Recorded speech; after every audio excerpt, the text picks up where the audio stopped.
Yan, hello, hello, it's me again, Ate Jackie. Welcome sa Life is Real. Yan, dito na naman tayo, daily routine at the park, labas ng bahay. It's 9:30 in the morning, December 7 na po. Wow, diba? Ang bilis ng panahon. It's December na. So, tapos na natin yung 1 week. So, yan na naman. Hinintay na natin. Countdown na tayo for Pasko. Nawa, nasa mabuti kayong kalagayan ngayong Pasko at maging maayos ang bawat isa. May pera man o wala, may handa man o wala. Importante, malakas at malusog. At syempre, kailangan yung pananampalataya natin ay maayos at goon lang tayo na nakatingin sa ating Panginoon. Dahil siya lamang po ang makakatulong sa lahat at siya lamang po ang talagang nagbibigay ng lahat.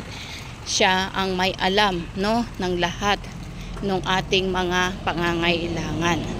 Okay? So, ang Diyos ng himala, ang Diyos na mapagmahal, ang Diyos na mapagbigay at ang Diyos na talagang nagbibigay ng salvation sa bawat isa.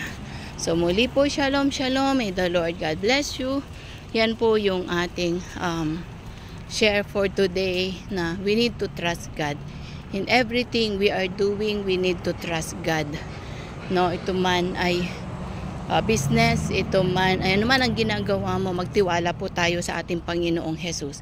Dahil wala pong imposible sa Kanya at ang Panginoon ang siyang tutulong sa atin. Magtiwala tayo. Sabi nga sa Proverbs 3, 5 and 6, trust in the Lord with all your heart and lean not to your own understanding.